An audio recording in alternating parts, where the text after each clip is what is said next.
What is up, guys? Sports Snippets, Dennis Sullivan. It is a Sunday. It's the 13th of March, roughly 4 hours prior to the selection of the teams for this year's 2022 NCAA Men's Basketball Tournament, aka March Madness. In this video, I'm going to share with you just some things I'm going to be looking at, maybe a couple of trends here or there that I'll be looking at prior to my own brackets being filled out, which will happen, of course, tonight, Sunday night. And then we'll definitely be following up. I'll be following up with you, sharing with you how I'm doing throughout this tournament. Very difficult, very fun, but very difficult to successfully pick these games. It always seems so easy, but it's really not. And if you've ever picked a Final Four, you got to leave in the comments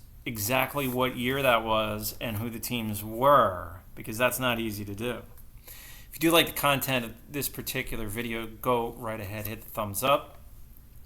And of course, feel free to subscribe to my channel, Sports Snippets with Dennis Sullivan. Let's get started, guys. So the projected top seeds in this tournament are Gonzaga, Baylor, Arizona, in Kansas. I have no problems with that. That's pretty clear as far as it seems like that's going to be. It doesn't even seem like there's going to be a team sneaking in as one of those top four seeds.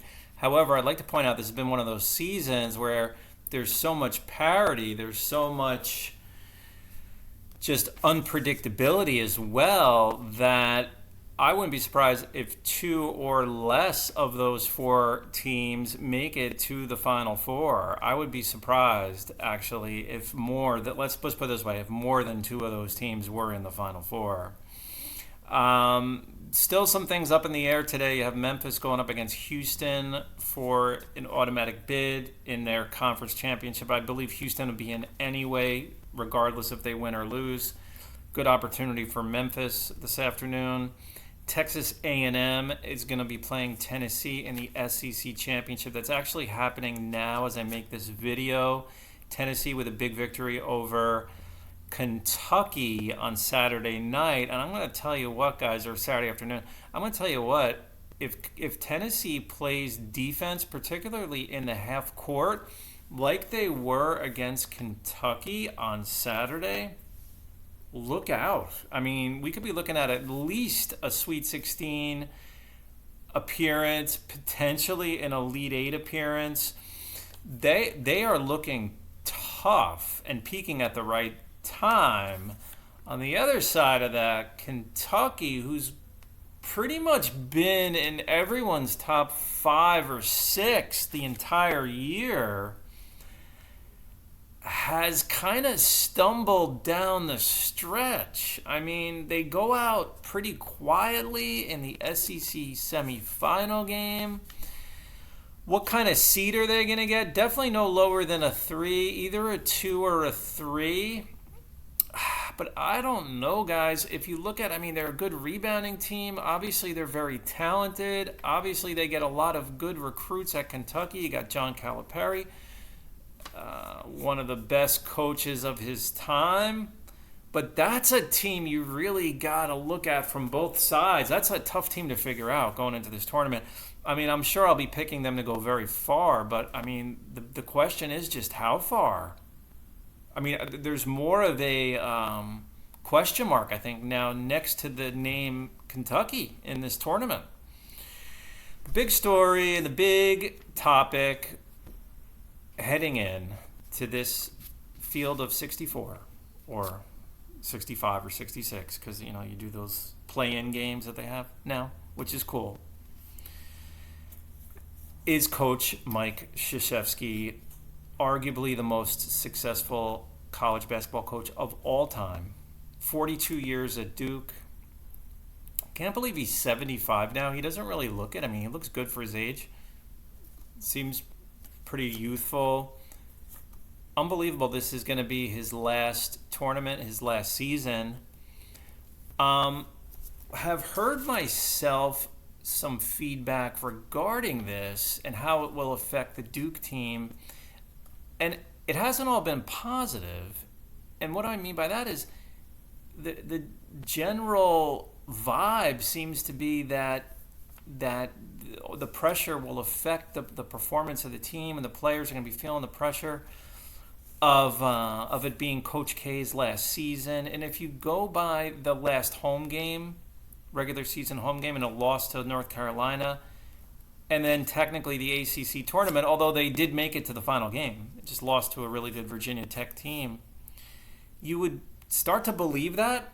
In other words, you would start to say, like, wow, maybe this is going to be a quiet final year for Duke under the guidance of Coach K. But I'm not buying it.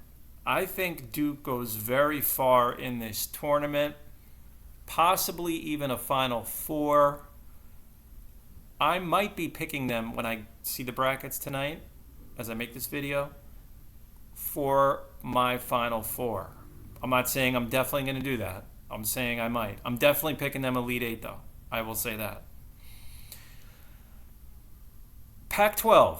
Pac-12 was a huge team last year, huge conference last year in the tournament. They were outstanding. When you look at some of the performances, UCLA played huge Final Four appearance. USC was one of the upstart teams. I mean, they went very far. I believe they made it to the Elite Eight, if I'm not mistaken.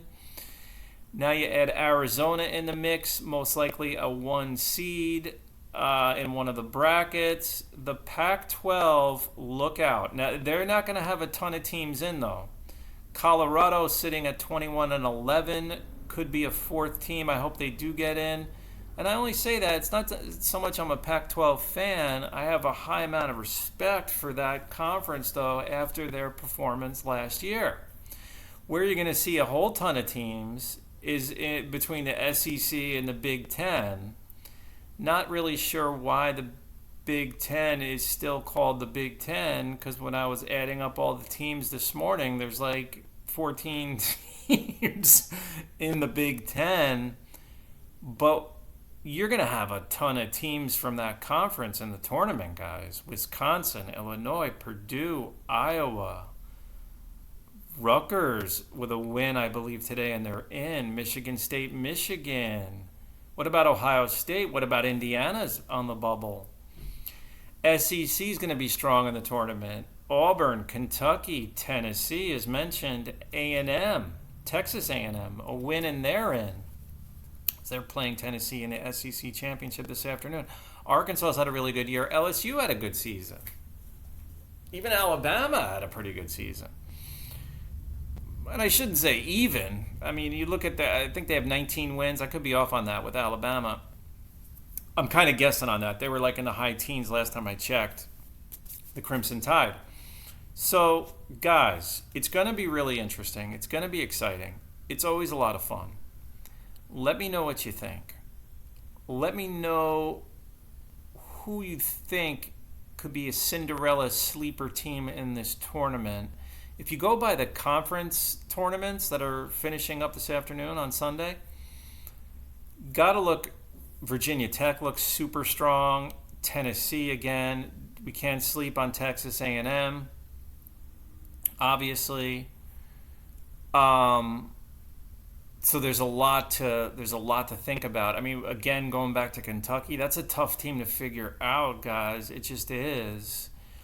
I'm pretty sure I'm going to give them the benefit of the doubt in my bracket, but it's like, it's the kind of year where you're not going to see, it just is just my vibe. You're not going to see like 3 or 4 of the top seeds go to the Final Four. Now, I don't say that with a tremendous amount of conviction. I'm just going with the vibe I'm getting right now, like the way the season's gone.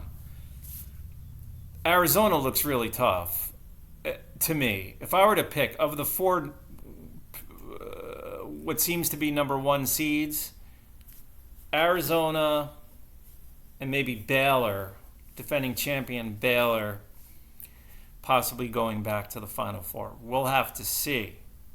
Our next conversation will be me explaining to you who I picked for the Final Four. We will talk more about that. Let me know what you think. Bye for now.